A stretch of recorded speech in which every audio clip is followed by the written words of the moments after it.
Hello, Internet. Gino, that Pinguino Grieco here again with another episode of Deep Listens. Today we are talking about Jotun, or Jotun if you're nasty. And I am joined, as always, by Billy Rothgar Rothert.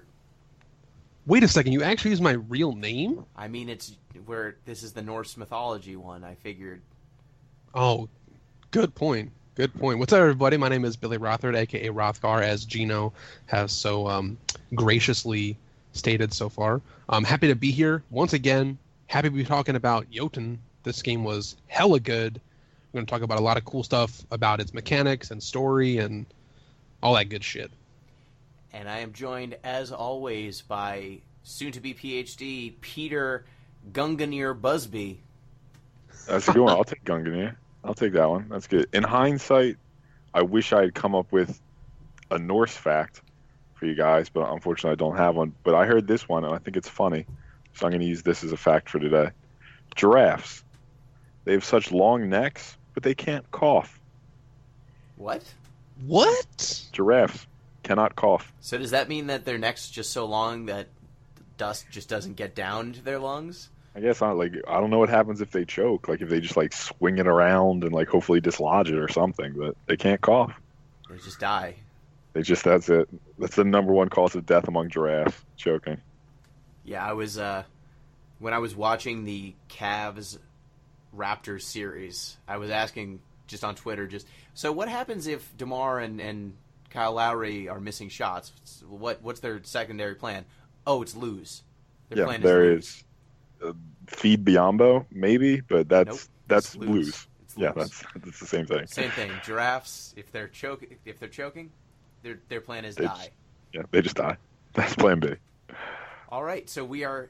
Oh crap, guys. Gina, What? Guess what? what? Um, Tell us. I'm scared. We have feedback this week. What? What? Great week. Yes. Let me get to the feedback. We have feedback. Can I? No. Stop it with the air horn. We don't have a real air horn, so don't intimidate. Not intimidate. Metro, Imitate don't trust you. I'ma shoot you. an air horn. Don't intimidate air horns either. Don't threaten them. Don't threaten them. They're easily startled. Yeah. All right, we have feedback. So if you want to get in touch with the show, you can go at Deep Listens Pod on Twitter, deeplistenspodcast@gmail.com, or deeplistens.libsyn.com. We have a bunch of comment sections. We have some feedback from our Beautiful Joe episode. Great and episode. It comes to us from the Beautiful Club. The Beautiful Club. Yes.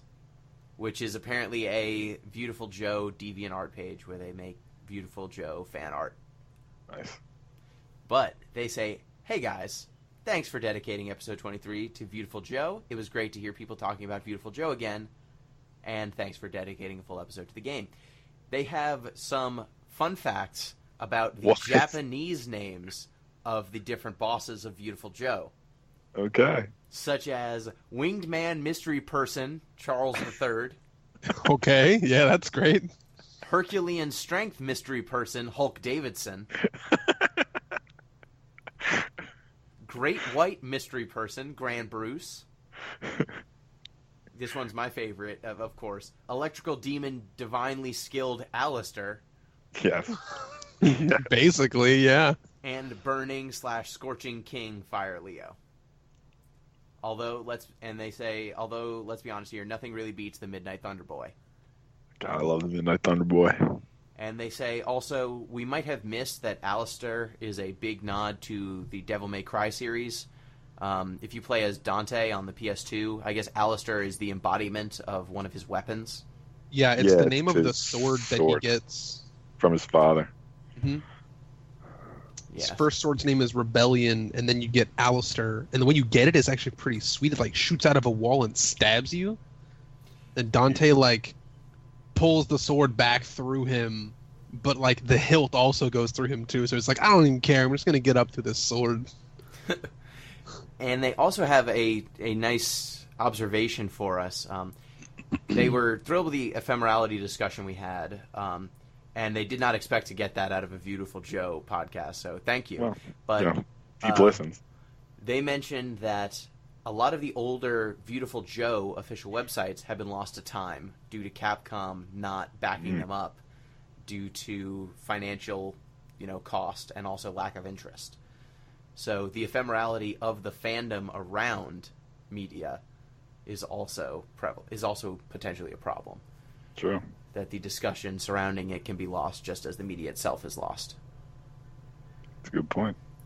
Which that's going to be odd. Like, I feel as though in the far-flung future, Game of Thrones, like, how are you going to watch Game of Thrones if all of the Game of Thrones discussion articles and podcasts and all that nonsense is gone?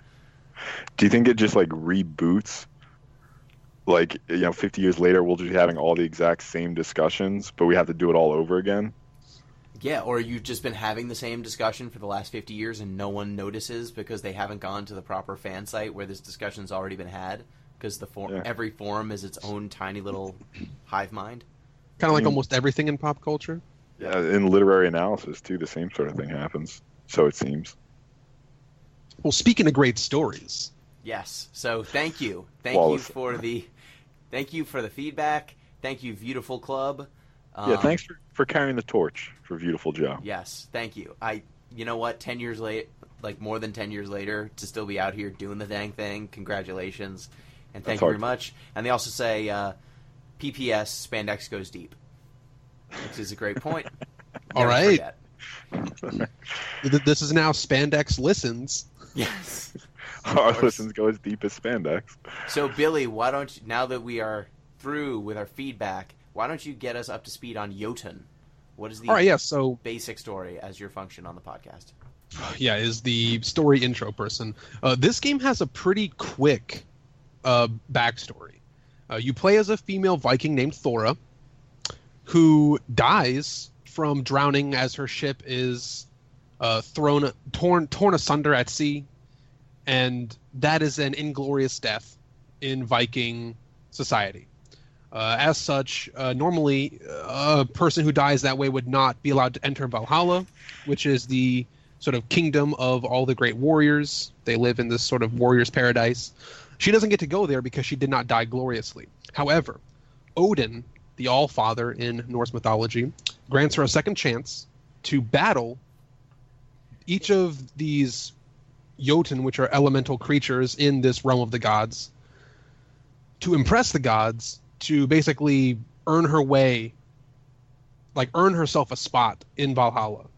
Essentially, the game becomes a boss rush where you impress the gods and go through I guess kind of like a purgatory type thing to earn your way to Fair enough. to Norse heaven, Norse warrior heaven. You start out in Gugungugugop or something. It's like this void. Just like a bunch of G's. A lot of consonants touching. But you start in this void, and in the void you need to find there are basically 5 spokes in this central hub world, and each spoke has one Jotun and then 2 runes that you need to find that will unlock the boss fight, essentially. And so you kind of have to navigate these different Norse mythological themed areas to get the runes and then fight the Jotun. So each, depending on what the element you're up against, that kind of flavors which type of environments you're going to go into.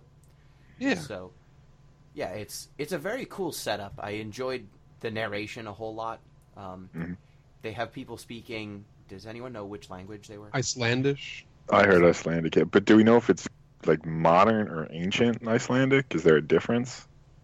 This is over our heads at this point. Yeah. Any budding linguists listening to the podcast, if you could answer this for us. Yes, but I found the pronunciations were key to some of my appreciation of the different words. Just hearing it said for some reason added some extra oomph to it. It fits in with, I don't know how deep they're going with this, but when you think about sort of ancient Norse legends, and Beowulf is really the touchstone, it's an oral tradition. They're meant to be delivered orally. So I mean, I don't know if I feel like the game developers would have thought of that. Like this is something that needs to be recited, needs to be delivered if we're thinking of it as the legend of Thora. Mm-hmm. And many times these stories were delivered in song or verse or poetry anyway. Mm-hmm. So that sort of even more so lends well to the narration style of Jotun.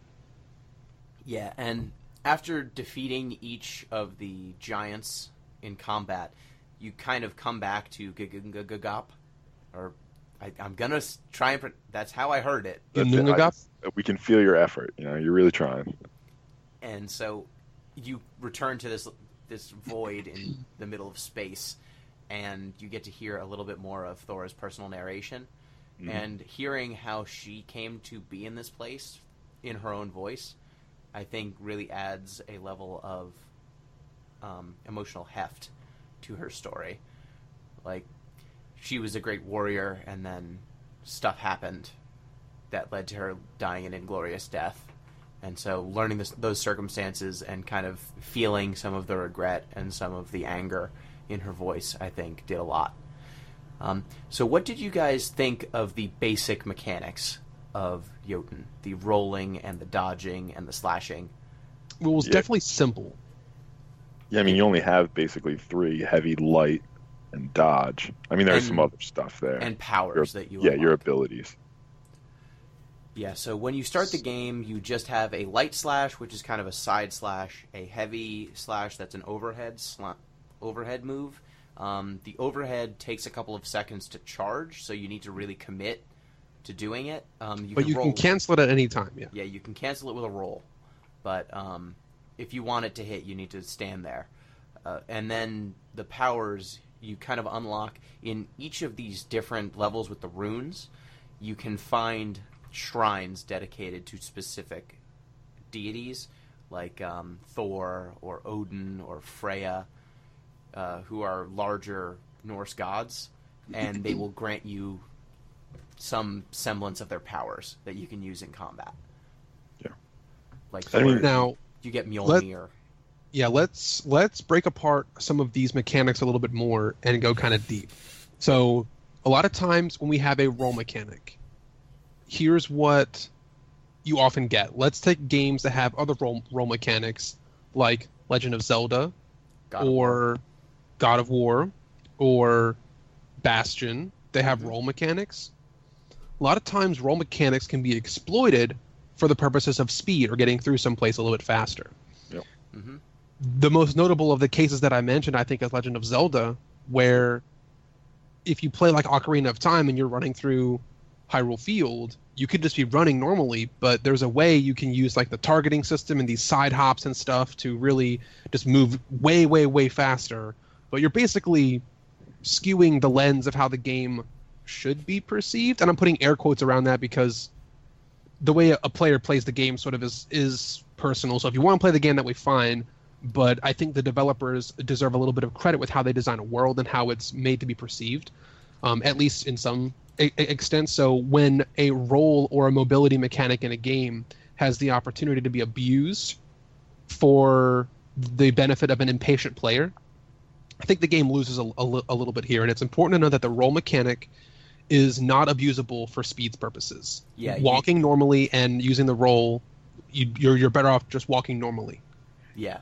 You look semi-ridiculous if you're rolling all over the place. Like, I played The Witcher 2, and I found rolling to be slightly faster than running. And so my grim Witcher, who fights monsters and takes names, is rolling all over the place. Just like cartwheeling through a castle. Yep. You know? It's just slightly faster. You should just be doing this all the time. Because of that lack of speed difference, though, I was a little disappointed in the roll as an actual dodge. Yes, and that was something I wanted to talk about with the roll, is that it doesn't seem to have invincibility frames. So this is something that in high level on some games, an invincibility frame will be a period of time when in this animation you're invincible. If something hits you, you don't take damage. The Dark Souls series does this a lot, where you'll not take damage as long as you're rolling for like half a second. Or I believe God of War also does this a little bit, where you are effectively undamageable.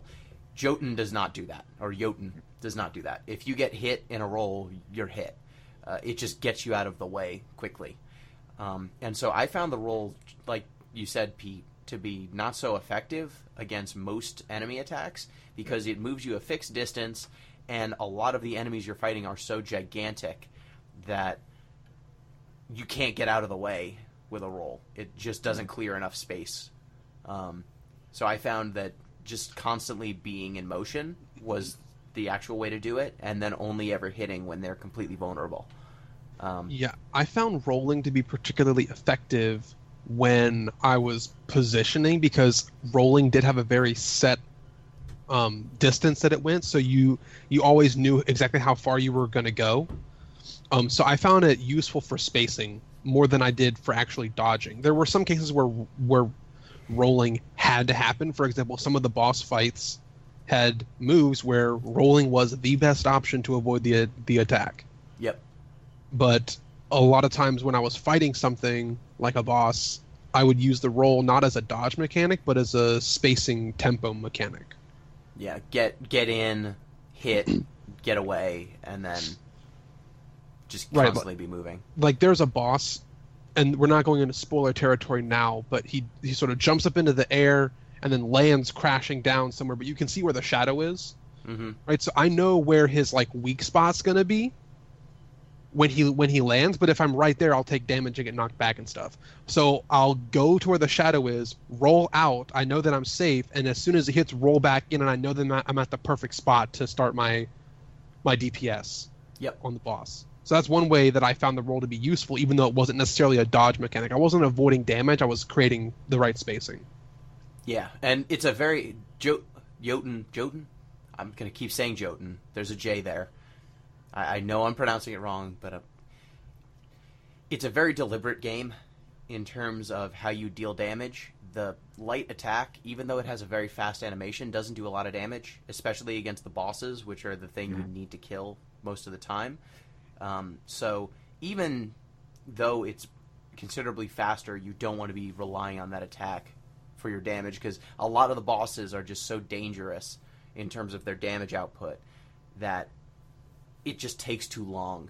Even if you're slightly more mobile and a little better at dodging when you're using the light attack, it just would take so many light attacks that I'd rather be, higher risk, higher reward, just because that means the fight's not extending.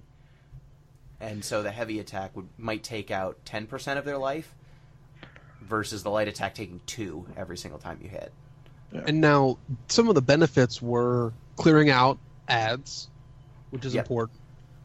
There were a couple of bosses where there were ads in the fight, so we needed to clear out the mobs or clear out the obstacles with our light attack as they were more efficient. I found that light attack combo, because it actually does combo into two hits. It goes like swing and then swing, and then it stops its quote unquote combo. Mm-hmm. That was I think that was effective in some of the bosses when the boss is more mobile and the chip damage adds up.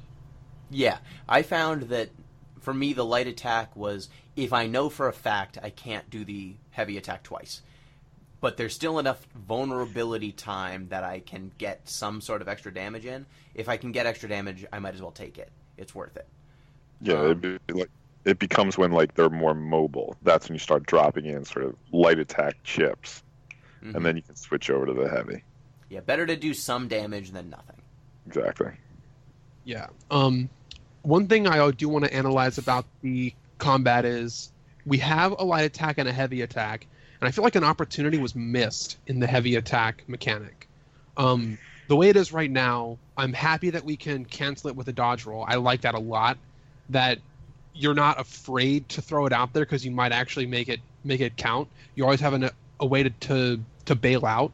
So that is a sense where the heavy attack is modified to favor a more patient defensive player. But I wish they gave us an option for a more aggressive player, saying something like, "Oh, the animation of the heavy attack, he sort of holds it overhead. There's like a ding sound, but you can't actually do anything else once you start the heavy attack animation. In some other games where there's a heavy attack, a lot of times there's like a sweet spot or a timing where you can like hold and release. Happens a lot in games like Monster Hunter. I wish something like that occurred here because that would add just like one more little dimension of skill for the combat, but also reward players that were going to be more aggressive or risk-taking. Yeah, that was something that actually confused me. I thought that that's what was happening because there's a little flash right before she swings down. And so I thought that that meant that was when I needed to press the heavy button again. It turned out that that just means she's going to do the move. It's just part of the animation. Yeah, so nothing else actually happened. There's I could definitely see that being a almost Gears of War active reload-esque situation where if you hit it at the right timing, you do maybe it comes out slightly faster and does a little more damage versus if you mistime it, then the attack fails or something more significant where there's a drawback. But I didn't find the time. I found for most of these fights the actual mechanics and threats and just mental juggling you need to do just to be active in the fight to be taxing enough that I didn't also want a timing mechanic on my damage. But once I got to the end of the game, the bosses were simple enough that maybe that extra little added depth might have been useful. Not yeah, sure. I mean, I'm not going to say that the bosses were simple, but I think once you got through a couple, you just understood what was going on more. Yeah. Like, the bosses made more sense to you. I guess one thing the other button we haven't necessarily mentioned too much is the powers. Mm-hmm. So you unlock these different powers by going into the shrines. What did you guys think of the powers? Like, which ones did you find most useful? Which ones did you enjoy the most? Well, before we can dive into the specifics, but I just wanted to mention about the powers, and this is relevant to the conversation, is that the game was fairly liberal with them, which I appreciated. Like, you were meant to use the powers. You had a lot of, bullets in your gun, let's say, in terms of power usage. So I thought the amount, I guess, the quantity of powers was a solid piece overall. Yeah, so each of the powers, when you first unlock an ability, you get 2 uses of it.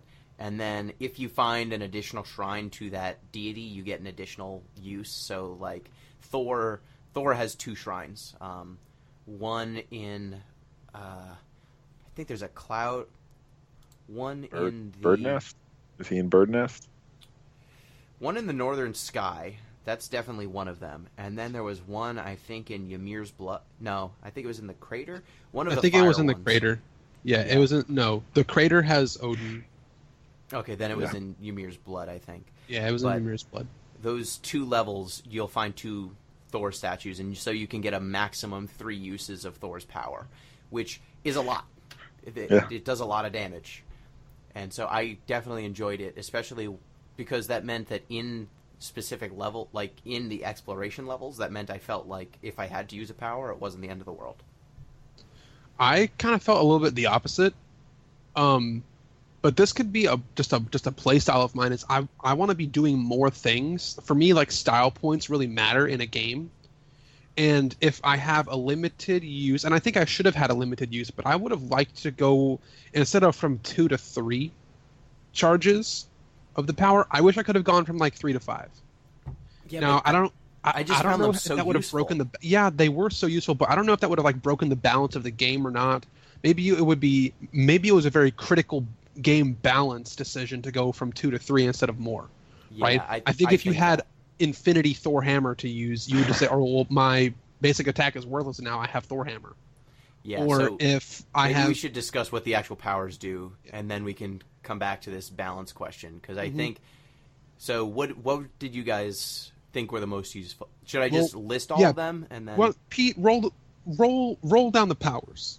All right, what do we got? We got. I'm not going to get the names right, so let's just say what they do. I got the names. Frida's the heal, right? Freed is the heal. She heals you like 50% of your health. It's pretty sizable. It's more like 40%. And Loki creates a decoy that then explodes. Yes. Odin, suitable for him. You have a homing missile of sorts. Gungnir, you throw a spear. Yeah. Thor, it's like a power boost, an attack boost, and then he hits. Yeah, lightning you get style. Mjolnir. You get that big hammer. Yeah, it's an attack modifier. You get an invulnerability. I don't even know the name for that. Heimdall's shield. Heimdall's shield, so you're invincible for a few seconds. I think Speed it's more boost. like I think the Heimdall shield actually like soaks up a certain number of hits, a certain number of damage. I that didn't it? mess with it enough. I don't think it was a full duration invincibility because I know that it got like eaten up by Okay. like when I just got shit on by bosses, it wouldn't last as long as it would if it was just hanging out there time wise. Gotcha. Yeah, and then there's Freya's speed. For a speed boost, yeah. That's all right there, 6. So, of those powers we listed, which ones did you find the most useful? I'll say the one. Okay, well, we have to sort of take the heal off the table because Yeah, like I that was was sort of gonna like base, like default. The heal needed to happen. It's boring, but it's the obvious choice. Yeah, Yes. and then of the other ones, I found I can't say one power, but like an obvious combo was Freya's speed plus Thor's hammer. Yeah, I ended up using Thor's hammer, I think the most outside of the heal. I didn't use speed all that much, to be honest with you. Did you know that if you used Freya's speed, it made your axe swing faster? I So don't you think could- I did So you know. could Thor's hammer more frequently. I actually tested it. You get an extra like 2 uses of Thor's hammer if you're just like standing there like chopping over and over again. You get like an extra 2 hits in the duration of Thor's hammer if you use Freya's speed with it. Also, there's a lot of bosses that if you use Freya's speed with Thor's hammer, you can get 2 hits in their vulnerability state instead of just 1. Wow, I did not know that. But that seems like it would make most boss fights pretty trivial. They weren't trivial because you They're still hard. had to put, yeah, like the bosses were still kind of hard. Some of them were easy, but you know, I found for me Thor's hammer was by far the best. Just because when you activate Thor's hammer, when you activate Mjolnir, you get a hit just for activating it. So if you're in Right. the vicinity of something, you get a pretty solid hit. Then it extends the range of your overhead swing and increases the damage. So all of a sudden you can like Thora is very small in comparison to the Jotun or the Jotun. Yeah. And that means that you have to get right up next to them if you want to hit them with her normal attacks. Versus with Mjolnir activated, you can stand a decent distance away, which tended to be the difference for me between getting hit when they counterattacked or safely rolling away and being completely safe. So it increases safety, it increases damage output, it gets you a hit for free. It's just so strong. I feel like the most high skill power was actually Heimdall's shield, because knowing exactly when and where to pop that and having the quick hands to time it could actually let you open up bosses a lot more, because if you could ignore one of their big hits and keep hitting them, that greatly increased your DPS for that string. Yeah, and I think what really impressed me were some of the powers that I thought would only apply in like the level you found them, ended Right. up being useful more universally. Like Loki's deceptive clone. Decoy. His decoy, I thought that was just so you get that power in a level full of dwarves that kind of chase you around and attack you. And so, if there's 30 dwarves, Loki's decoy, they'll start attacking the decoy, and then when the decoy explodes, it takes them all out. I thought that was an ability that existed for the purposes of that level, and it was great in that level, but outside of that level, and maybe that Jotun, it's not going to do anything. But it actually ended up being useful in other boss fights in a way that I didn't expect. Same thing with, I guess Freya's speed did not seem immediately obviously powerful, but many of these bosses are so slow that just being a teensy bit faster means that you can outrun like 90% of their attacks, which I found very cool. Yeah, and it's especially important when, some of those attacks take off, 2/3 of your life bar with one shot. Yeah. And they do not give you a long, invincibility period after you get hit. If you get hit twice, you got hit twice. Yeah. If In you fact, end- I think there is no invincibility period. yeah, I think with what was the boss? There was a boss that it would like crack the ground with fire. Yeah. And some of the lines of fire could overlap, and if you just got stuck in the middle, it would hit you like 4 times immediately, and you'd go from full health to nothing. You're done. Yeah, you're done. I think I think the Loki deception power is probably the hardest to use outside of its world, but it does have uses. Mm-hmm. It can, and we mentioned in other games where some of these powers and skills, and I would say in this case more of a gimmick, doesn't work on the boss. Mm-hmm. But we mentioned recently that like in a game like Volta's Story, all your powers work on the bosses. You can silence them, you can poison them and stuff.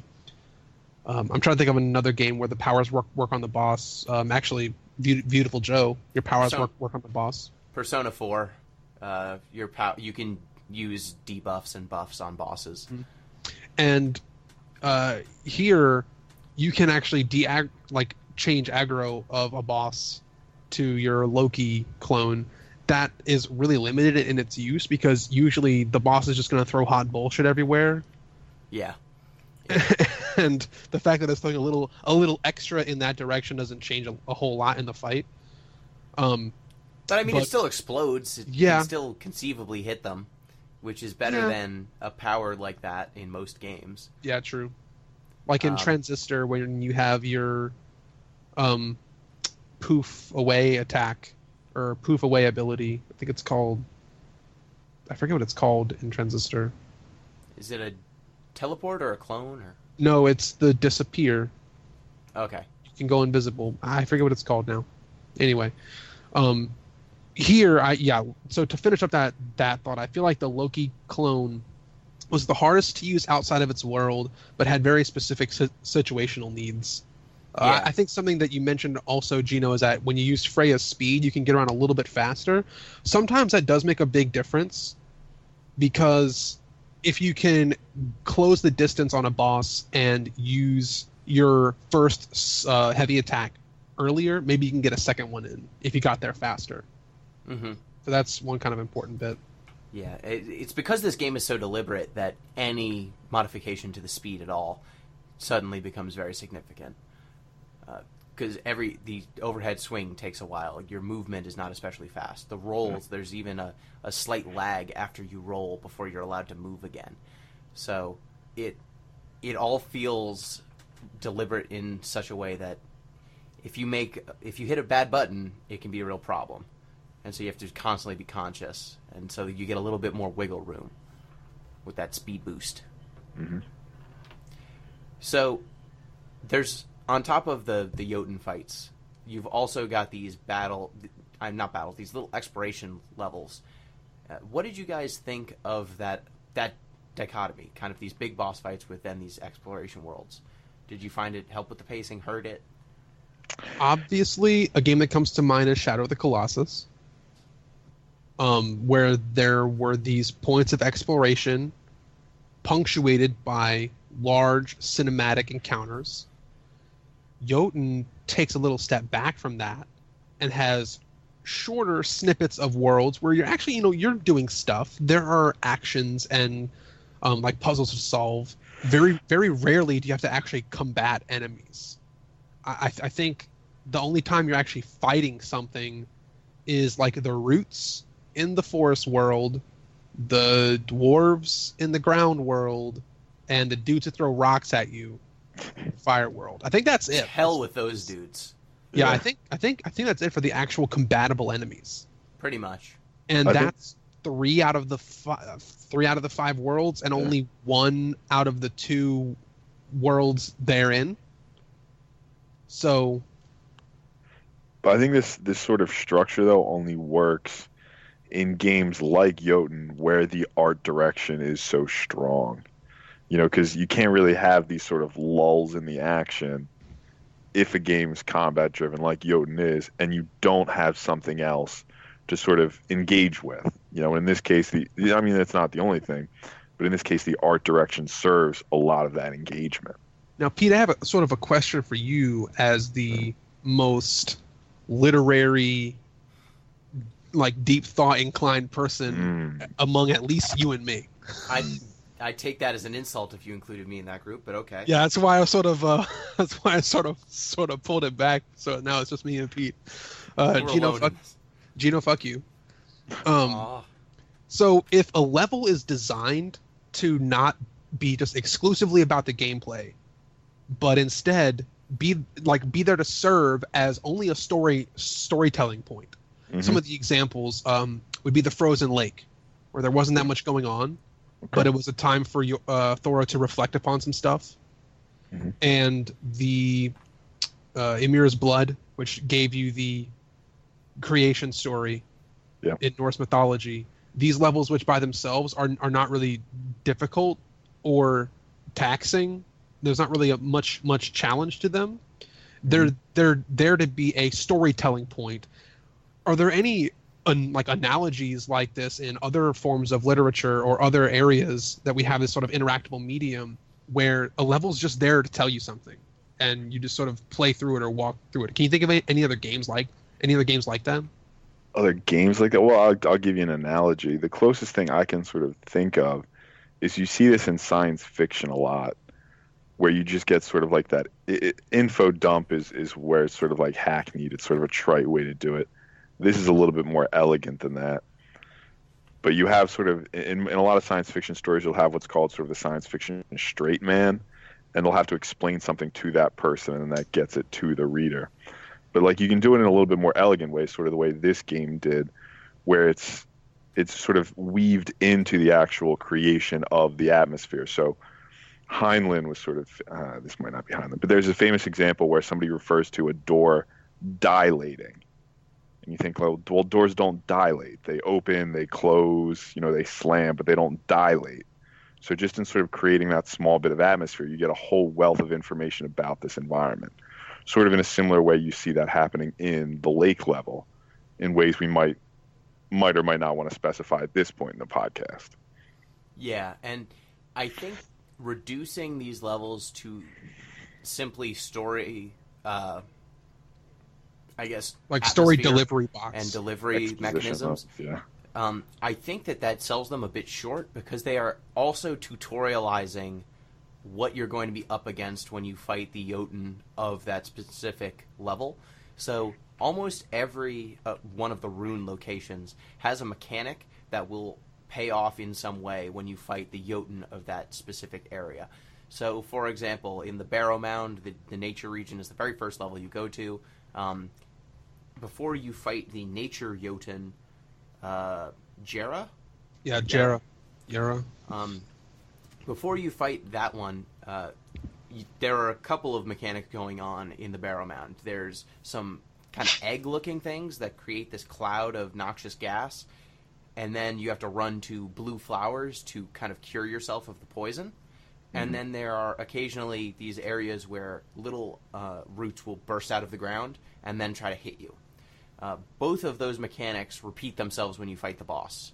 The boss will have attacks where a flower on its head starts to undulate and then a cloud of poison smoke will come out and you'll have to navigate back to a blue flower to heal yourself. Or it'll slam the ground and all of a sudden all these little roots will pop up and start attacking you.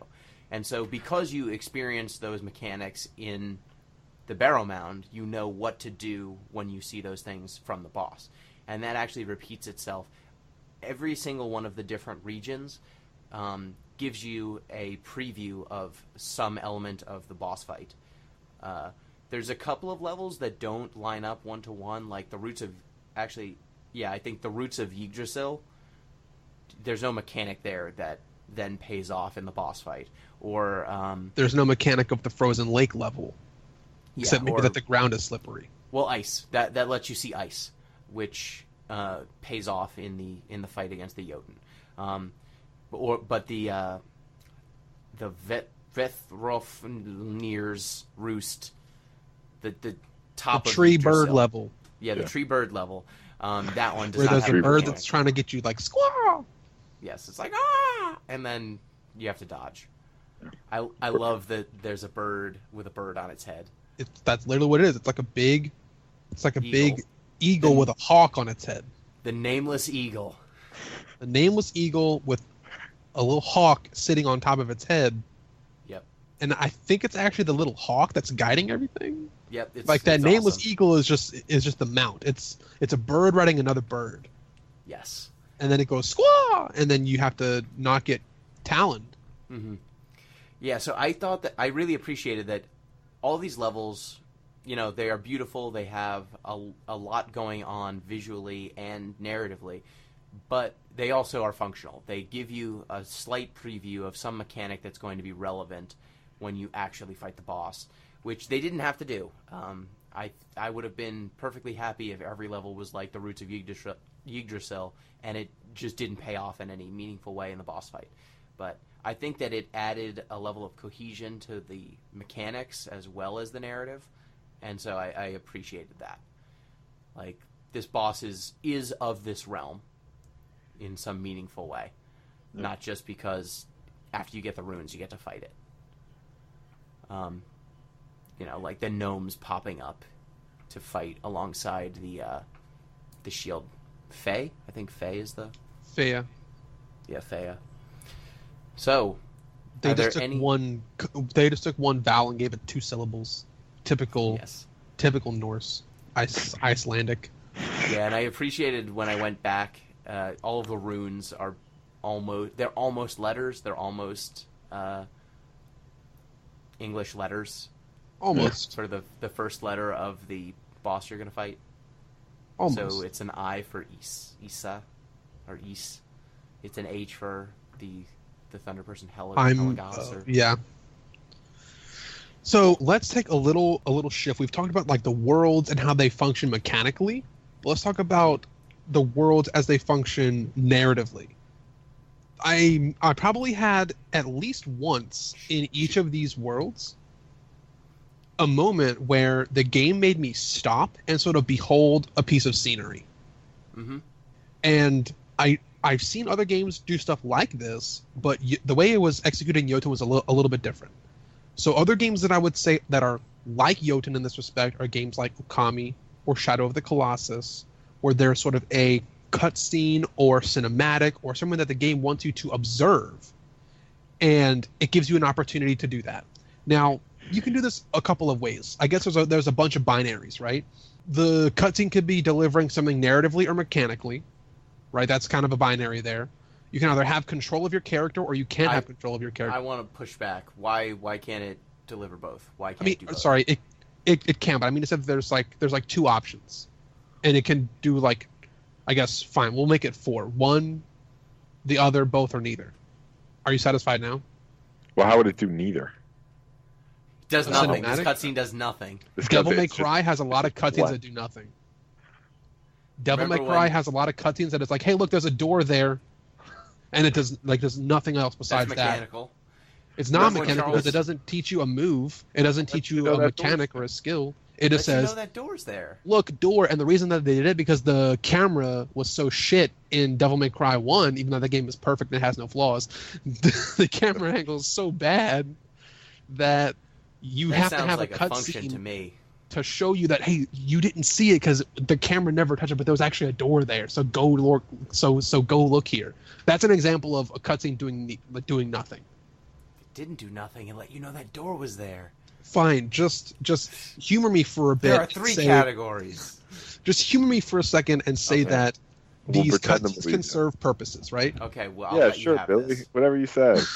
You're so handsome, Billy. Tell me more. So, in a game like Okami, a game will show you a piece of narrative, but you won't have control of your character, so you can't really interact. It's sort of like a captive audience, right? Mm-hmm. In a game like Shadow of the Colossus, you have control over your character when the cutscene's happening, so you can still sort of be interacting with the world. You can choose to have the cinematic have no impact on your gameplay momentum, right? In Jotun, we have a cinematic style where you're like walking across a bridge or walking through a level, and all of a sudden the camera will just zoom out and show you something, and there'll be a piece of narrative, but you don't have to stop. You don't have to do anything, but you also have the freedom to just sort of stop and behold if you want to, because the game's going to make it safe for you to do that. Yeah. So this is, I think, one that's an instance that stands out compared to other games, like I mentioned, that Jotun here delivers narrative in a way that doesn't interrupt us if we don't want to be interrupted, but give us an opportunity, if we would like, to stop and behold and take in narrative. Yeah, and I appreciated how they did that, like, physically in the level. So often when you had these circumstances where you're going to get this kind of pull out and kind of witness a larger set piece that's happening in the background, or a larger piece of art, you'll kind of run up to the edge of the level, and because the art is largely hand-drawn, the ground you're standing on will be foregrounded, and so there's space available in the background to display some larger art.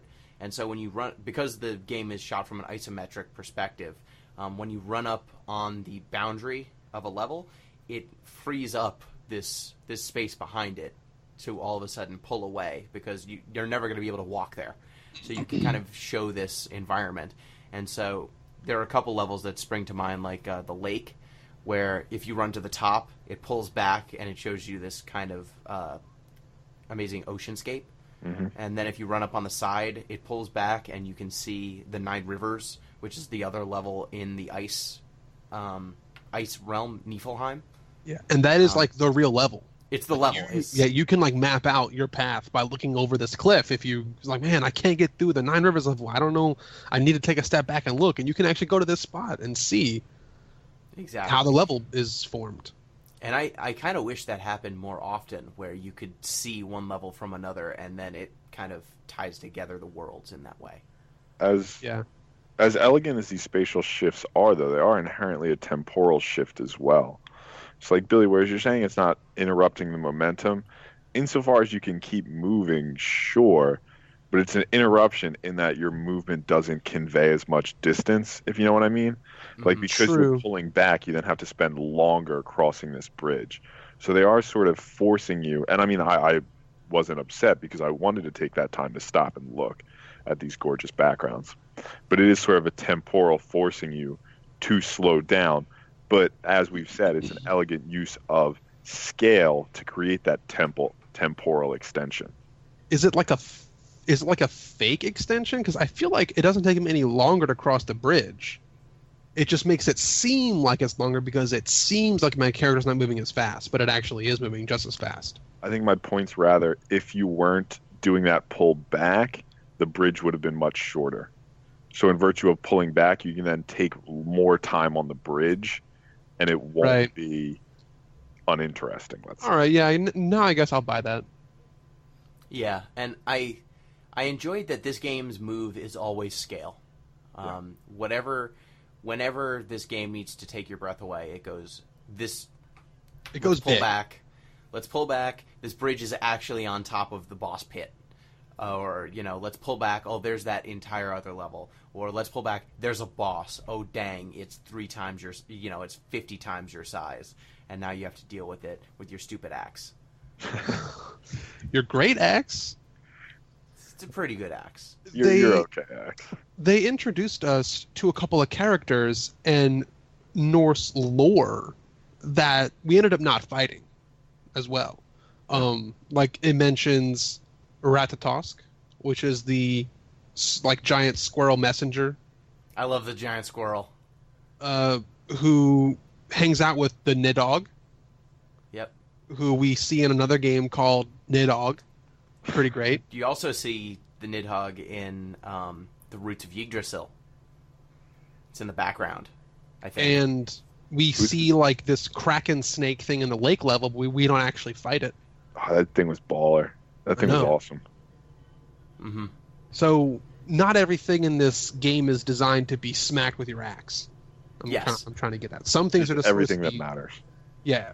Anything that matters gets smacked. Anything that doesn't matter gets beholded. Now, I have, I guess, one little rub with the world that takes place in. Yeah, I'm going to just rub it down real quick. One thing that kind of rubbed me the wrong way was the the 9 sub-levels have, like, I would say that the worlds, the 9 sub-worlds are alive and well fleshed out with things like environment pieces that make sense. There's like barrels and carts and you know, there's like architecture and scenery. But a problem that I have is that I wish there were more interactables. After a while, the levels sort of felt a little bit inert to me, where they could have been more alive. There's only 1 or 2 times where I could interact with the scenery of a level. One of them was in, I can't remember it was the dwarf world where it was the city and you were like chasing the dwarves and stuff. Yep. You could like break down a little cracked wall and get to a new part of the level. Yeah. That really doesn't happen anywhere else in the game except maybe chopping roots, but that's kind of different.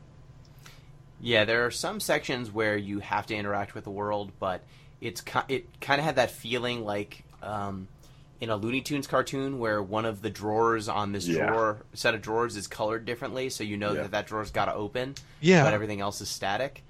I wish there was more of that kind of stuff in this game, because as a person who's a completionist and an explorer in games like this, we had opportunities where we could have been rewarded, and we just weren't. And it doesn't even have to be anything monumental discovery. It could just be like, oh, I smacked the right barrel, and like, I don't know, maybe like there was a dwarf hiding in there and he just runs away with his other friends. And then it doesn't make any difference in the game, but like something that I could have just seen or been exposed to. Maybe I smack part of the tree and some critters crawl out. I think you get that from the fruit, the apples that extend your life. Finding them and then... But they weren't that hard to find, because usually they're on the map, and they're not on the map in a waypoint. There's no like X on the map, but there's a spot where it's like, oh, well, there's this offshoot here. I bet you that's where the apple is. I found all the apples, and I was satisfied by that collectible. Like, I guess if we didn't have the apples at all, I would have felt like there needed to be some kind of collectible in this game. So we got it with the apples. Do you think part of it's that because all the backgrounds are hand-drawn? Like, I have no idea what the relative effort levels required for something like this are, but do you think they just, couldn't do some of those? Because I agree with you, the exploration did feel a little bit limited, but it might be the payoff we need to get these gorgeous hand-drawn backgrounds. Maybe. Yeah. I think that the resources invested in unique animations when you're kind of using all these hand-drawn and one-off pieces of art for every single one of them, unique animations all of a sudden are a premium. It's not like you can just use that character model that you've already made and manipulate it a little more. Like every single frame of animation that's going to be unique has to be drawn from scratch. So it's not. It's definitely more difficult than if you just had a 3D model and can manipulate that model a new way. Then I guess you can at least repurpose the effort. I guess I'm glad Pete brought it up, because now that I think about what I would have given up, it makes more sense. But still, the completionist in me, the game explorer in me, says, man, like, I wish, like, there's all these barrels and boxes here. I wish we could have some kind of interactable. It could have been something like an audio file, which would not have been hand drawn. Okay, so let's game design this. What if on the ground there were like musical notes, and you had to collect 100 of them for every level, and if you collected all 100, like some Vikings sang to you? How's about that? But they're like, some of them were on the beaten path, some of them were off the beaten path. I mean, Banjo-Kazooie is a perfect game.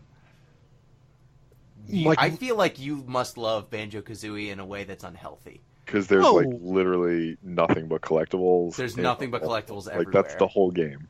You can't take a step without picking some bullshit up. Banjo-Kazooie it's a good game. I just feel like 1998 in like it's 1998 extract. Or like Donkey Kong 64, like another game also where it's just like perfect. Bananas, puzzles and collectibles and so yes, if there were Viking bananas everywhere that you could have picked up. I don't need Viking bananas. I mean, so take a game like Transistor. Take a game like Transistor, right? In Jotun, when the game wants you to see something, it shows you. You actually don't have a choice, right? You can, well, okay, I take that back. You do kind of have a choice. You can not explore, right? For example, the lake level. If you just went straight to the rune and went straight back, you wouldn't have seen that scenery to the north of the lake or to the west of the lake, right? So in this case, you would have missed something. If you're in the tree level, if you don't travel all the way up that one branch, you're not going to see Ratatosk and learn about the Norse tree squirrel messenger, right? But in a game like Transistor, for example, you can be exploring the world. You don't really get anything until you go to one spot and it says like view or take a look, or you get like an OVC terminal or whatever they're called. That's the kind of stuff that I would be looking for as another interactable, as opposed to a musical note or a Mario coin or a Donkey Kong banana on the ground. I would give up those things in favor of something like what Transistor did, and I feel like it wouldn't have been that hard to do in Jotun, but like Gino is probably going to say, I don't know the programming and game design mechanics behind this and what it would have cost to do that. So I have to give the devs a little bit of credit. I don't know if that would have been possible or not. But it's something that I wish I could have had. I just found it elegant that the game, just by you walking to a certain location, it auto-plays whatever narration and animations are required for whatever story they're trying to tell, instead of having it be triggered on a button press. Because I feel like you would have gotten what you're asking for if you pressed a button and then Rattata shows up, or Raticate shows up, and you learn about... the fuck are you talking about now? The tree squirrel. What is Ratatosk? Yep, Rattata.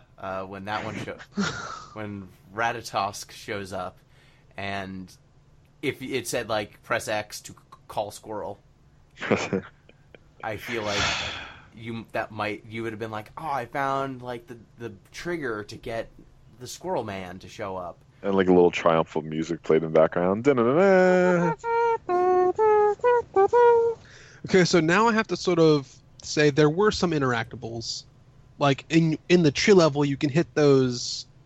I think it's the tree level. You can hit those like dandelion type things. You can hit those dandelions, and those serve no purpose but being pretty, which I'm happy with. There's also those mushrooms there that you just hit them and they just kind of jiggle, and that's satisfying enough.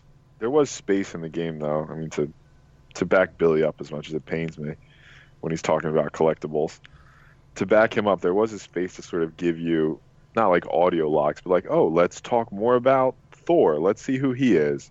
And a little bit more of that actual background of the mythology. Because, I mean, playing this game made me want to learn about all this stuff. That's actually what I wanted to ask next was, did you guys do any research after this? I haven't yet, but I absolutely intend to.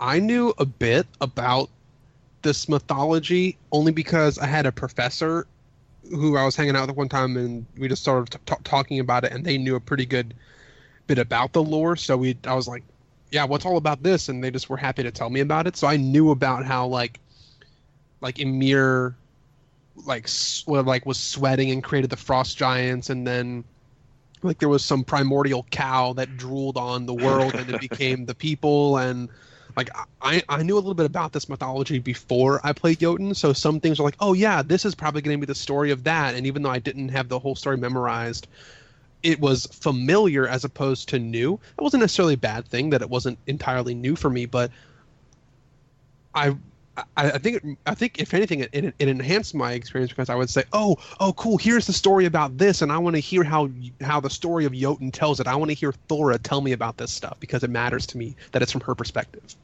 Yeah, for me, this was the setting the record straight, because I got the Final Fantasy version of Norse mythology, which means they just take names from Norse things and then apply them to nonsense. I'm sure that was 100% accurate, like all things Final Fantasy does. Yeah, so Odin in all Final Fantasy games has a axe called Zantetsuken. You know, the famous Norse word Zantetsuken, where he cuts dudes in half. But sometimes he throws Gungnir, the spear, and I'm like, oh, that's a spear. That actually makes sense. Or like he's a dude with a big horned helmet, which is not really how he's depicted in Jotun. But Final Fantasy usually has very specific names for weapons, and they recur. Like Ragnarok is the name of usually a real good sword in some Final Fantasy game, or a real good spell. Or you'll have like Runting is the name of a real good sword in Final Fantasy X. Other things like Final Fantasy steals the names of like, what is it? Like Hindu gods for a lot of its summons. Yeah. Shiva shows up. The ice goddess. Yeah. Runting's Beowulf's sword, right? Yeah. Yeah.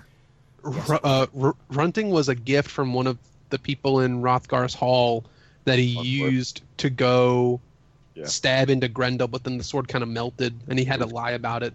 It was Grendel's mother. Unworth gave the sword to Beowulf to fight Grendel's mother. Yeah. And I think, did Beowulf put it into Grendel's mother or into Grendel and then it melted? Grendel's mother. Yeah, Grendel's. Okay, yeah, I got that one a little bit off, but it melted. You can't use weapons on Beowulf because they don't work on him. So on Grendel. So Beowulf had to tear his arms off. He didn't use any swords with Grendel. Well, I found, oddly enough, that playing this game also gave me weird insight into Final Fantasy VII that I did not anticipate.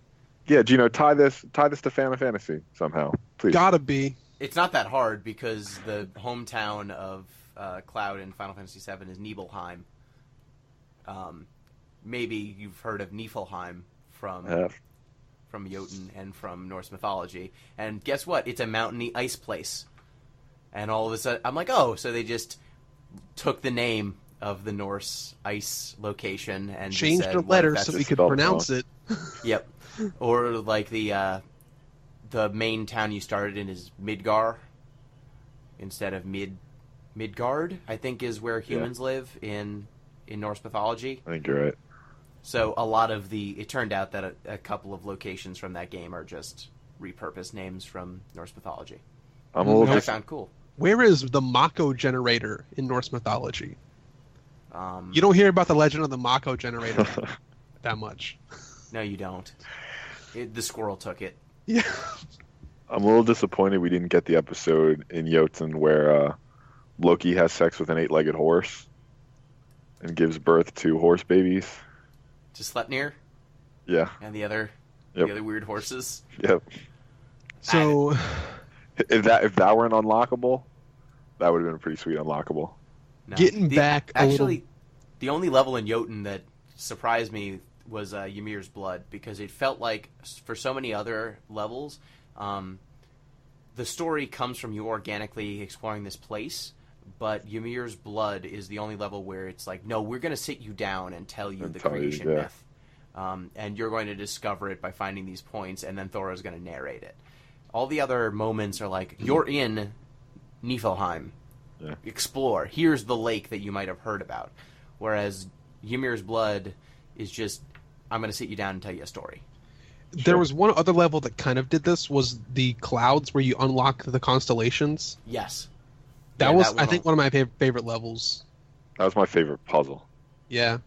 That was a real good level. There in this level, you have to progress from one cloud to the next, smack these little crystals to copy the image of a constellation that is in the background of the world. And once you complete it, it gives you a bit of dialogue to describe the constellation that you just created. So that was a cool piece of puzzle mixed with story. I liked it. It was very well executed. That level was great. Yeah. So of the levels, since we're in Spoiler Town now, which we're level? Not super in Spoiler Town, I guess. We've been Spoiler Town. We've taken a few steps into it already. Yeah, since we're in Spoiler Town, which of these levels did you like the most? Of the rune levels, did you like the most or dislike? Because for me, I really disliked the crater. That was probably my least favorite level. Yeah, where you have to hit those rocks. Yeah, and it's because in the crater, that is the only level where you are not on rails. Like, the possibilities of what you can do with those rocks are basically endless because there's lava in all directions. So when I looked at the map to try and figure out how to get to, I guess it's the shrine that has Odin's spear. Odin's spear. So I knew the shrine was there. I knew it was to the southeast. So I got to a point where I thought I was above it, and I saw that, oh, there's some gap. I need to cross this gap using stones because there's no, bridge or anything. And so I just stood in it. I turned out to be wrong on what island I was on, but because that level they just keep chucking stones at you, you can just keep building bridges across the lava for as long as you want until you run into the edge of a level. And so what happened was I just kept like banging rocks into magma until I walked into the, I actually got to the edge of the level. I got to the actual barrier. I saw the edge of the world. You almost fell out of purgatory. Yeah. Yes. I'd agree with you, Gino. I think the lava level was hands down the most annoying as far as I was concerned. But I think this gets back to a more fundamental criticism I have, in that they didn't give you a marker on the map of where you are. I get that it sort of encourages exploration. It forces you to pay a little bit more attention in the environment, but I would have traded all that just to know where I was. Yeah, I mean, I'm kind of split because in one sense, just be a better player. And that's not a knock at Pete, but just like any, yeah, it's 100% really knock on me. Oh yeah, so it is. But, but in another sense, we sort of take that for granted in other games. Like when you're holding a real map, you don't have a "you are here" dot that moves with you. So this is one. Yeah, this is like one step towards slightly more real map usage, where you see a waypoint. And like maybe you see one of those save state where Mimir refreshes your spirit, and it turns into a swirly swirl on your map, and then you say, "Oh, I'm standing here, so I must be there now because I have this like waypoint or this point of interest." It doesn't tell you your entry point either, though. That's the problem. It does tell you your entry point. Does? Yeah, there's like little clouds and shit on the map where you spawn. Yeah, it tells you where you start on the map. My bad, guys.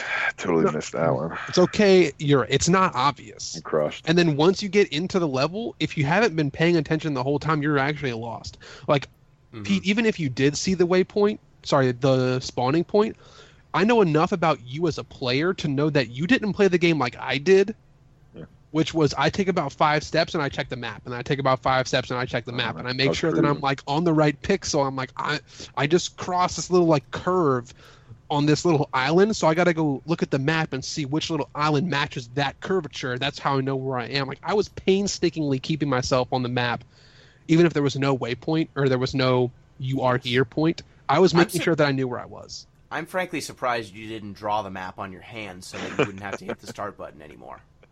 No, because I need to do everything that the game lets me do. If I drew it on my hand, I'd be letting the game do less.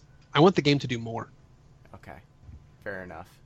One day we'll get to the game where it's like, I just had to tattoo the map to the inside of my eyelids because it was taking me too long to hit the start button, and blinking's like a little bit faster. I was wasting so much time blinking over and over again. A little too much downtime. Yeah, so the crater was least favorite level for everyone then? No, I liked that level. I think that was one of the times where I got to interact with the environment the most, and I liked it. So even though, like, I think we all made a couple of mistakes, not like it's really against us, but we just sort of chose wrong where to build our boulder bridge. And because of that, maybe we had a harder time with that level. But like maybe if we had built our boulder bridges perfectly, it wouldn't have been that bad at all. No, I just think that that's the only level where you can really get off the beaten path in that way, and it has a huge possibility space, because every other level, mechanically, like if you see a branch, you hit that branch, it always falls the same way, or like in Ymir's Blood, if you hit one of the stones that knocks your little raft in a direction, that raft can only ever go forward or back.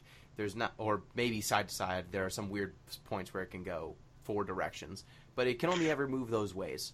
But this one level, there's actual freedom to screw up, and it's only freedom to screw up, because you don't, building a bridge in the wrong direction, it doesn't let you shortcut the level. Like, it never pays off. It is only ever frustrating. Like, I built a very long bridge of stones between two islands that I could have gotten to easier if I had gone, like, up and around a little bit. It might not have taken me any less time, but it would have just been me playing the game more instead of smacking stones that some mini giant just Hadoukened into existence and threw at me. Exactly, and that's my main problem with the level, is just that there are times where you'll run into 3 giants, and my brain's like, okay, are these 3 giants here because that ups the rate of stone production because I need to make a long bridge, or are they here for me to kill them? Yeah. Just so I kill them, and then I move on with my life. Yeah. Because there are some times where you just need one of the giants to live, because otherwise you can't make a bridge, and you're stuck. So it's a bit of an oddity in this game that otherwise has pretty straightforward levels that aren't especially interactable. My favorite level was probably the lake. The actual lake? The frozen lake? Yeah, the frozen lake. Really? I thought that level was kind of inert. I don't know, where the sea serpent charges up from the bottom. That level might be worth it just for that moment. Yeah, that's a pretty sweet moment. Yeah. I think my favorite levels were the constellation level and the tree level. Where you slide roots, or the no, where you meet Ratatosk. Gotcha. And you see like the eagle with the hawk on its head. The double bird. The double bird. Yeah, the roots were cool too. I liked sliding on the roots. Yeah, that was always my favorite part of Sonic. Yeah, it's also a pretty good band, the Roots. Do you think they're based on Norse mythology as well? Yeah, totally. That's Questlove. They didn't cover that part of Norse mythology with Questlove, but you know, it's a story. Yeah, it's a deep cut. So, I mean, one thing we've been talking about Norse mythology the whole way, and I think it's worth mentioning, just the respect that, you know, the developers showed the source material in this. You know, just including this stuff, putting it in, again, you know, not a language expert, let's just say some sort of Icelandic dialect of some sort. Like, if you compare it to, you know, God of War, which is an easy mythology comparison, you know, you don't really learn anything. I shouldn't say that, but, you know, they don't really show the same reverence in God of War for Greek mythology as they show here for the Norse mythology. And I think that really does add something to the gameplay, especially when you combine it with that exceptional voice acting that's carried throughout. There was exceptional voice acting. Yeah, God of War is not so interested in Greek mythology if you can't fuck it or kill it. Yeah. And then this game, you see a squirrel and you don't do either of those things to it. Just like, I asked a question, and we were talking about this a little bit before the podcast, you know, in our sound test and stuff. But there are some times where my train of thought's kind of derailing, but I'm going to get it back in a second. Yeah, so there are these times where we have a story that gets turned into a game.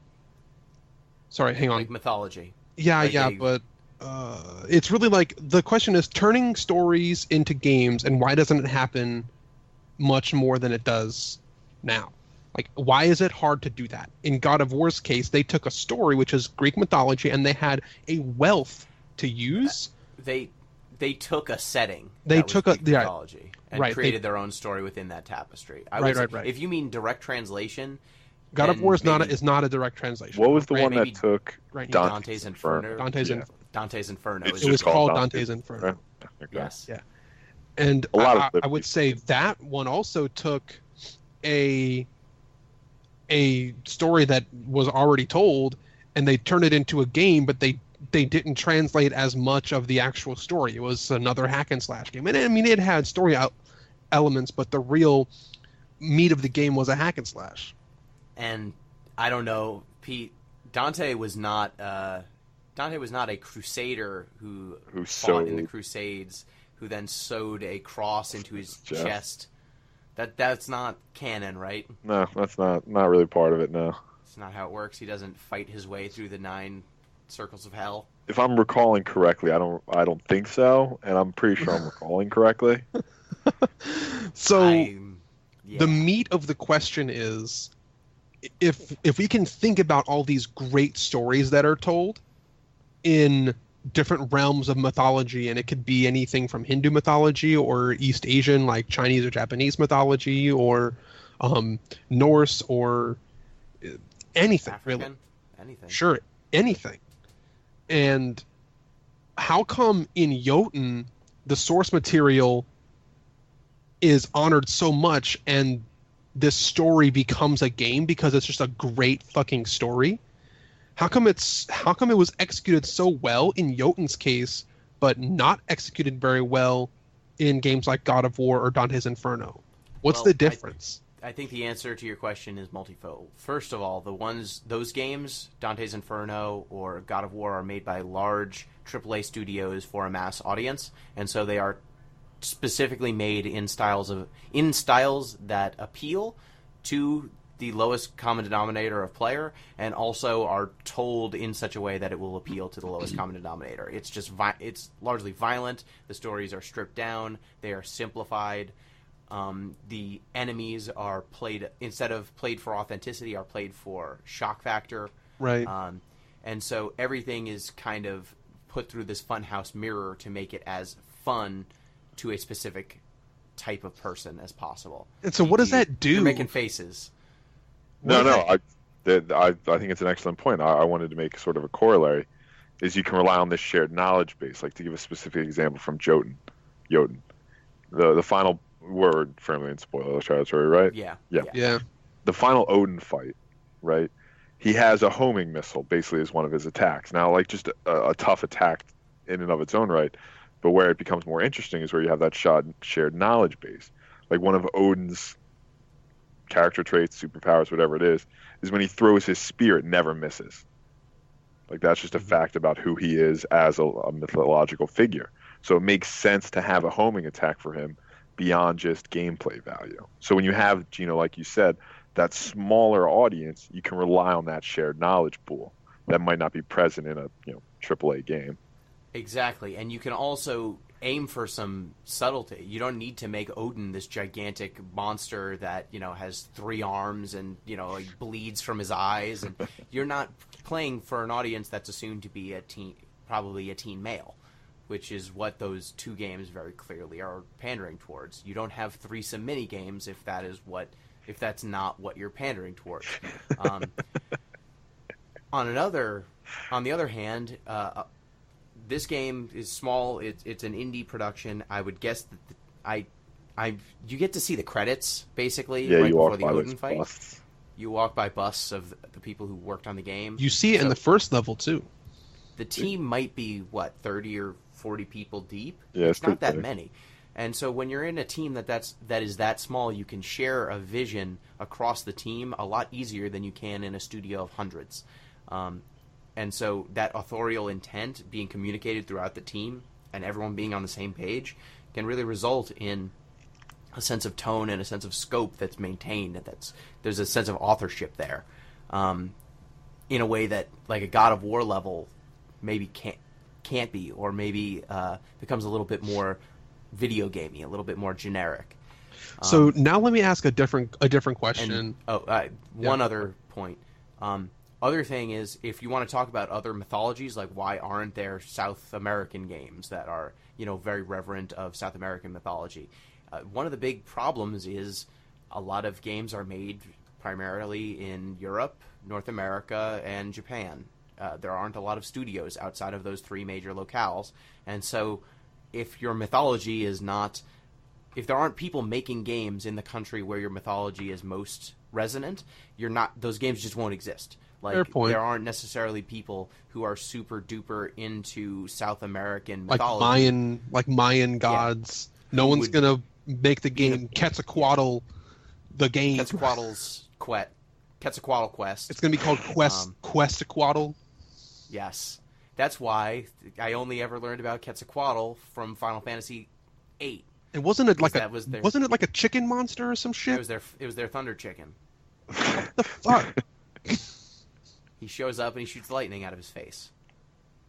But if you don't have a game development community within that culture, it's hard because, I mean, if I'm a developer who's, in North America, I probably wouldn't want to, unless I'm very confident in my understanding of that culture and its customs, I would not want to step on that because for fear of screwing it up or dumbing it down. Or just being accused of appropriation of some sort, sure.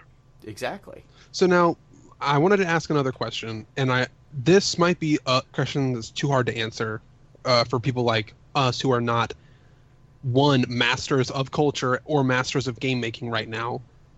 Maybe one day we will be, but right now it's going to be hard. If we think about how stories and these legends are maintained and told, right?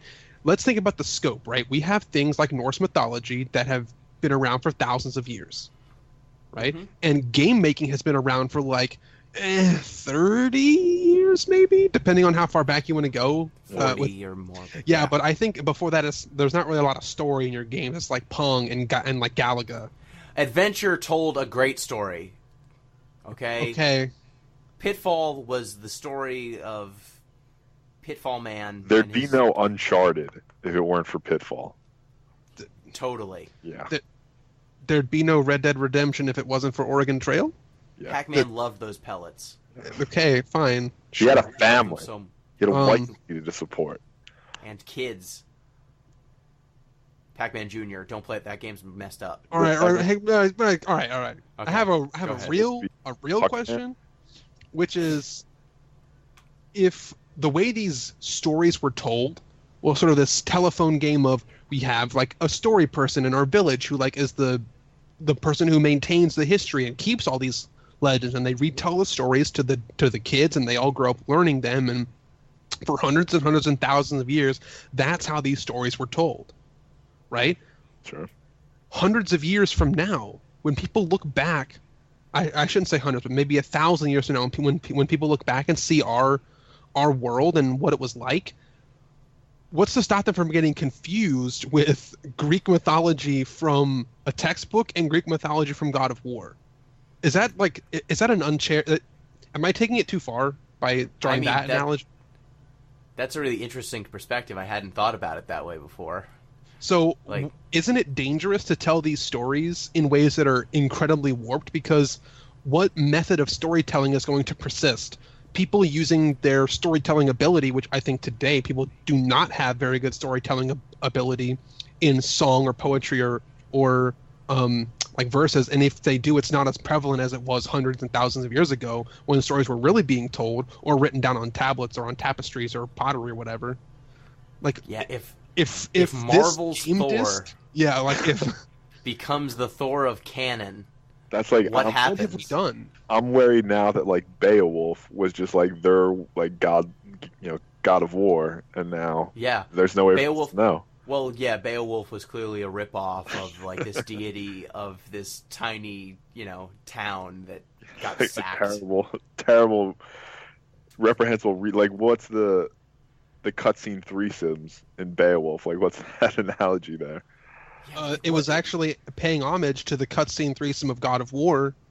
So that's how our lineage is told in video game sex cutscenes now. And then Mass Effect played homage to that, and that's the lineage of our generation's storytelling. I mean, I guess this is when I said I learned most of my Norse mythology through Final Fantasy and its horrible misappropriations. That is an element of this where I'm like, oh yeah, Odin has this sword called Zantetsuken, and as a child I just thought that was a thing that he had. He had this axe that cut dudes in half. That is not the case. But that's just, it was appropriated so confidently and repeatedly over years. And I was like, oh, that's just part of his mythology. Now, but it's not. It makes me want to look for other games. Quetzalcoatl's a thunder chicken in Mayan mythology. No, so it makes me want to look for other games that tell stories, and I'm going to say something kind of scary, tell stories the right way. I don't know about the right way, but tries to... I can't think of a better phrase to use. Tell stories how they're supposed to be told. More faithfully, perhaps? Yeah, more faithfully to the source material. Pete said it and Gino said it before. I was I missed that that phrasing, but was more respectful to the source material. I think Jotun is respectful to its source material. I have other games in my Steam library that are more mythical in nature. I'm thinking of a couple like that I haven't even played, but I'm looking forward to how they're going to be as games like Never Alone and Tengami. And the one we're playing next is going to be very faithful to its source material. Ooh. I haven't played Teaser. games like Ori and the Blind Forest or Titan Souls, but if they have any connection to any kind of mythology, I bet they're going to remain faithful too. But like I said, I have to preface that by saying that I have not played those games. I don't know what's in them, but I think they're original. You know what games were pretty faithful to the source material? Kingdom Hearts. Yeah, you know what? I was gonna mention it, but that storytelling told right. Thanks, Pete. Yep. I disagree strongly. Looking out for the hey, you know what? 2 against 1, so fuck off. And to hell with Final Fantasy. So, yeah. That's how democracy works, right? Yep.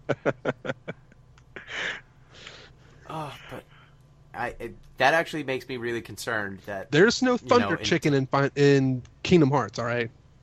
They didn't make the big mistakes. Yeah, everything in that story is completely necessary and cogent, makes perfect sense.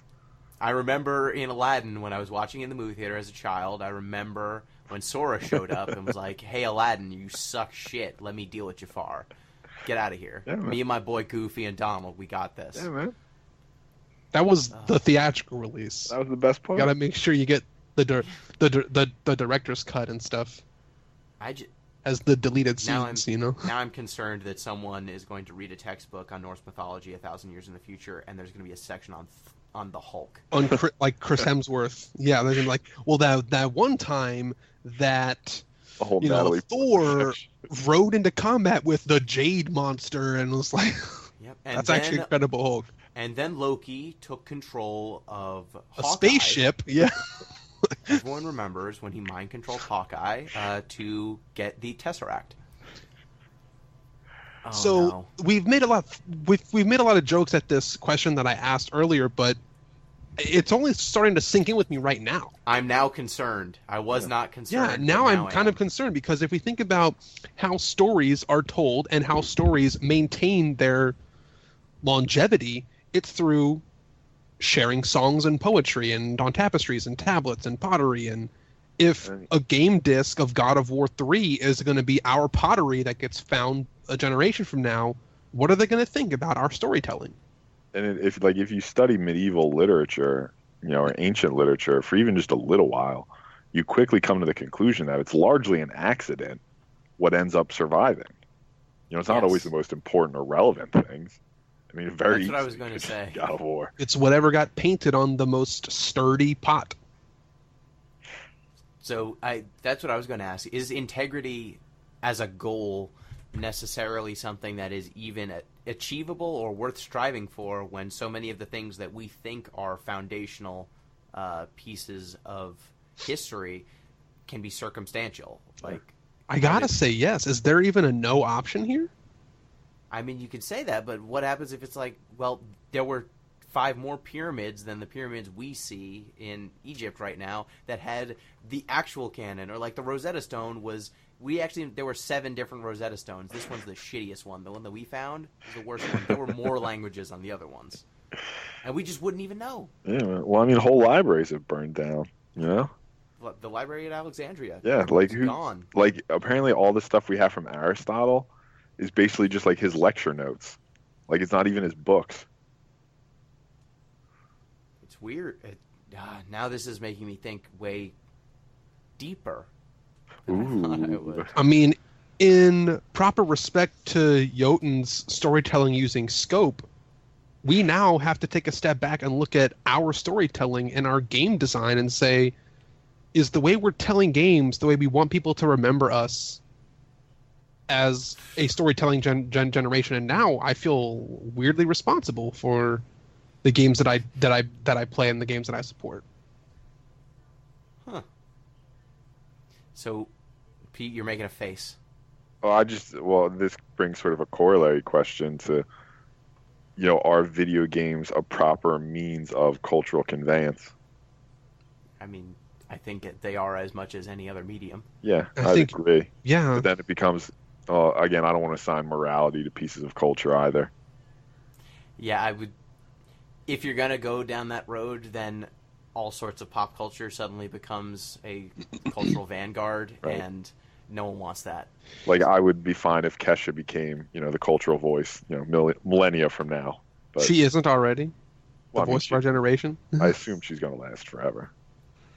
So bringing it back to Jotun, now that we've sort of had this discussion about story, let's finish Thora's story. I mean, we're already neck deep in spoiler territory, so if you've been listening I until never really now, talked about her.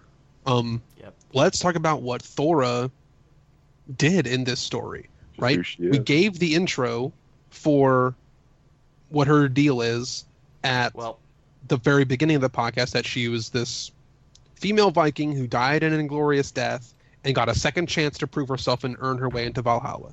Did we actually cover the story points in the podcast? No. Yeah. I don't think so. So after that, she starts out as a Viking. She shows a lot of promise, and her father holds her in higher esteem than his firstborn son. And so She is second-born. She is second-born and female. And so because she is so strong and such a great leader, she is declared the heir. Should he die, she will be put in charge of her clan. And her brother does not take this kindly, and so he kills Thora's father. Which is a terrible plan, by the way. Yes. Terrible plan. Doesn't work out for him. He kills his own father, like, during a battle. Yeah. He betrays his own father. Thora catches him and then kills him because she's better than him. But then she ends up just dying at sea on another raid, like, years later. And so that leads to her being in Jotunheim, or Gugap, trying to get into Valhalla. And I think that this game, because of, I guess it's Brave? Not Braid. Brave. Brave. The movie Brave. Yes. That it made me recall back to, as just kind of it's got a little bit of female empowerment. It's based in Norse mythology. Both redheads. Yeah, she's a redhead, right, Thora? Yep. Thora. That's crucial. Considerably less axe-wielding by our female protagonist in Brave, though. Considerably That's more true. bow wielding, though. Mm-hmm. Yep. Yeah, you don't get a bow in this game. No, it would have been nice to get a ranged attack beyond Odin's spear. But it never misses. It's true. I mean, I think the main story was interesting. It just didn't grab me as much as the larger tapestry of Yeah. Norse mythology that's surrounding you. Like, I care about Thora's story. I think part of the game was trying to put Thora's story, insert that into the other legend of Norse mythology and say, hey, look, this is a story that's unique, but it fits right in. Mm-hmm. Yeah, and I think, like, so much in this game, just the context, providing you with the context of this is a woman who died outside of battle, and what that kind of says about Norse culture as a whole, that because she died outside of battle, she cannot go to Valhalla without going through a trial such as this. Like, because that's the conceit of the game, it kind of makes you think about what Norse culture as a whole must have been to have had these rules in the first place. Mm-hmm. And so that gives you, that kind of feeds back into her Viking lifestyle. That if this was the myth, then Viking life must have been this violent or this focused on combat. To Now, make this possible at all. I think we've sort of wrapped up a lot of the mechanics. We've wrapped up a lot of the story. One thing that I would like to hit on before we close is length of game, length of story, replayability options, and what there is to find here. As sort of one of the last things that I like to discuss about a game. And in this case, the actual story, the actual gameplay, not very long. Like Yeah, 4 very to 6 short. hours. Yeah. There is replayability because all the achievements in the game involve putting constraints on your boss fights. All the achievements are like, defeat this boss in less than a minute. Defeat this boss without taking any damage. Defeat this boss under a certain special condition. Like for the first boss, the forest lady, it's defeat the boss without having to cut any roots. You know, If you do that, you get a special achievement. There's collect all the powers, collect all the apples and all this stuff. And this does take a game that, if you like Jotun a lot and you wish there was more, you could extend your gameplay by a little bit by achieving these secondary goals. Yeah, but I don't like achievements as a method of enhancing replayability, mostly for the fact that I don't really give a shit about achievements. So, yeah, I mean, in terms of replayability, I would say Jotun's is pretty low, which is fine. Certain games are meant to be played through once. But just because, achievements seem to be an artificial way of padding length without really adding any depth to a game. Now, let's take one step back and say, I don't know if you guys knew this, but they recently announced that there's going to be DLC for Jotun that is free for anyone who already owns the game. It's called Jotun Valhalla Edition, I think. I'm trying to look it up on Steam as we're speaking. But it's going to come out this summer sometime. Oh, nice. So I'm going to say that this game will qualify for Game of the Year then. Yeah, it probably could, since it's going to have released content this year. I'm glad we're going to have more than 2 games to talk about. Yeah. Good year. Well, that's cool. I'm looking forward to that. I will play some more of this. I personally enjoy that this game is so snappy, and that it when you're done with it, there's no real question that you missed anything or anything like that. I'm a huge fan of games that respect your time and understand that people lead busy lives, and let's not make people bang their heads against a wall just to get the optimal content, quote unquote. And Jotun's very chunkable in that way. Yeah. Like, you can do quick bursts if you needed to. You guys feel like the game was hard enough? Some of the boss fights, found that there was no difficulty setting, which I kind of am iffy on. Like that. Yeah. Well, in some sense, we've talked about how difficulty settings can be sort of condescending, and how they can be used incorrectly. But in other senses, I like that there are difficulty settings. There's just a way that it's done. There's a way that it's done well, and a way that it's done poorly. And here is a really good example of a game that has no difficulty setting, and it's executed well. Yeah, I think that because many of the ordinary levels do not require, like, a difficulty slider, what do you do in a level with just exploration? Like, there's no threat of damage. What does that even mean? A lot of times when you have a difficulty slider in this game, it's just enemies have more health, they deal more damage, you have less health, you deal less damage. Like, it's just, you just slide a scale and nothing actually happens. Here, I found, and the thing that sort of surprised me, and I didn't know this before you guys told me about your gameplay experiences with it, you can play the bosses and levels in any order. Yep. I didn't know that. I thought there was a specific order. Maybe I just got confused and saw some animation that I thought was pointing me to go a specific direction.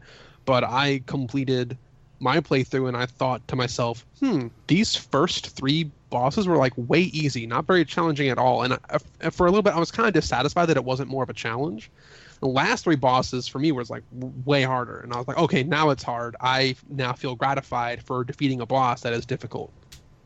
Yeah, and I found that the bosses were not, like, there was definitely a variety in terms of difficulty with each of the Jotuns, but for me, the bigger problem was access to the different powers.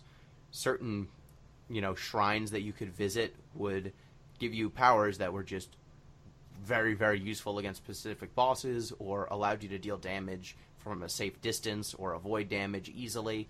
And so by the time I got to the final fight, I did not have a problem, just because I had access to something that made me invulnerable, I had something that distracted enemies. By that point, my Swiss Army knife, I could kill a boss just by popping all the powers and using them, semi-effectively. Instead of actually dodging and doing all the stuff that I was doing before. Yeah. Yeah, like I went back to Halgaz, the Thunder Dude, Thunder Chaos Man, and I fought him for, like, I think he was the first Jotun I fought, and it was just too much. I couldn't deal with him. And then when I came back with all the powers unlocked, and I fought him last. I fought him second to last, and with all the powers unlocked, he was trivial. Yeah, you just I trucked had a very easy time. Yeah. It's weird that the way that I fought the bosses made it exceedingly harder each time, because I guess the bosses that I chose, I felt like this is not hard at all. And then as I got more powers, I felt like I needed to use them to not die. Mm-hmm. Maybe I just, by sheer luck, chose the easiest bosses first and the hardest bosses last. Yeah, maybe.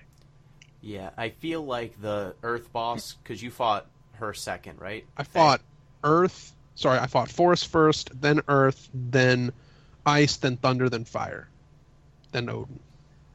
Yeah, it sounds pretty much easiest to hardest. Maybe you could switch Earth and Ice, but other than that. Yeah. I think Earth, because to get to the Earth boss, you have to get the Loki power. Or you can. You don't have to get it, but if you get the Loki power, that makes that fight very easy. Yeah. Because a lot of what the Earth boss does is just summon a bunch of dwarves, and they wail on you. Wait, don't you get it in that level? Yeah. Yeah, you don't have to get the shrines. You don't have to go to any of the shrines, really. You can miss them. Oh, yeah. You can. Yeah. Yeah, you could just get the runes and just go straight to the boss. Yeah, possible. Yeah. So if you actually visited all the shrines for that boss, I felt like those particular powers were very useful in that specific fight, in a way that, like, the Thunder boss, you get, I think, an extra copy of the heal, and then you get Thor's hammer, and those two powers are not, like, super specifically useful in that one fight. Like, Thor's hammer is just universally useful, and the heal is universally useful, but they don't just make that fight super easy if you use them. Yeah. Actually, speed makes that fight very easy, because the lightning bolts don't keep up with you. Around to. Yep. So, does anyone have any final thoughts? I don't really have anything in closing right now. No, I think we hit them all pretty much. I'm trying to rack my brains if there's anything else I wanted to talk about. I guess for me, it's just I didn't realize how much mythology can be determined by whatever physical place on the earth you happen to be when your mythology was being formed. That's a good point. Like Yggdrasil being I think it's a maple tree, or like the seeds that are on Yggdrasil were very specifically, I think, what are the ones that turn into little helicopters? Oak. Are those oaks or maples? Oaks? I'd say oak, but I don't know. I'm no tree expert. Or it being covered in dandelions, that being specifically European, or just everything being frozen. Yeah, and ice like everywhere. Cows being central, like a cow and a squirrel and a worm. Yeah. Like or a hawk on top of an eagle, and not a crane. Yeah. Like, all of a sudden, these very common elements of the world become mythologized in a way that coming from a background studying, some Greek and some Roman mythology, but never really delving into Norse, you sometimes don't pick up on how central just locale can be to the whole thing. What you have to explain what you need to explain. Last little bit on Jotun DLC. The only thing that I've been able to research, like as of this recording, is that it's called Jotun Valhalla Edition, and it features like a game mode called Valhalla Mode, the Ultimate Challenge, and it shows a couple of quick screenshots. One of them is of the Thunder Jotun having 3 parts instead of just 2. I don't like that. One point. So it seems like it's like a hard mode or a challenge mode of the game, which I'm all down for, as extension of gameplay. If you really, really like Jotun and you want to play more of it and you want it to be harder, sure, this is an appropriate way to do that. I like that the devs are catering to the audience in a way that's not mandatory for anybody who doesn't want to do that stuff. Yeah, I mean, you can't really complain if they're giving it out for free to people who already have the game. Yeah, it's just more stuff for free. It's more Jotun gameplay for free. So that's pretty cool. Well, it's free if you already own Jotun right now. Mm-hmm. I think if you want, if that's it, if you want to get in touch with the show and want to leave some feedback, remember at Deep Listens Pod on Twitter, deeplistenspodcast@gmail.com, or deeplistens.libsyn.com. We have comment sections. Go ahead and fill them up with comments. So, For next time, it's my turn to pick again. What do we got, Gino? Oh shit. Lay it on us. We have Charles Barkley's Shut Up and Jam Gaiden. We're not playing that game. Is that We a are. thing? Like, are you What? just putting words together and acting like it's a game? That's a real game. No, Dear, we're going to be playing Charles Barkley's Shut Up and Jam Gaiden. No. Oh Yes, God. Okay. this is a real game. We are going to be entering into the Hoops Barkley saga. Wait, so it's a role? Okay, it's a role playing game.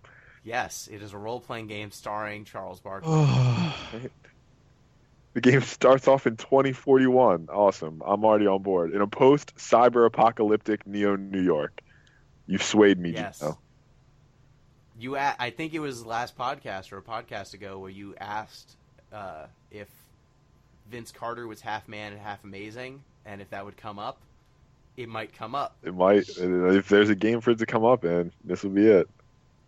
So I wanted to play this game for a while because it's just so damn ridiculous. And I feel like, the NBA Finals are coming up. Sure. The zeitgeist is now.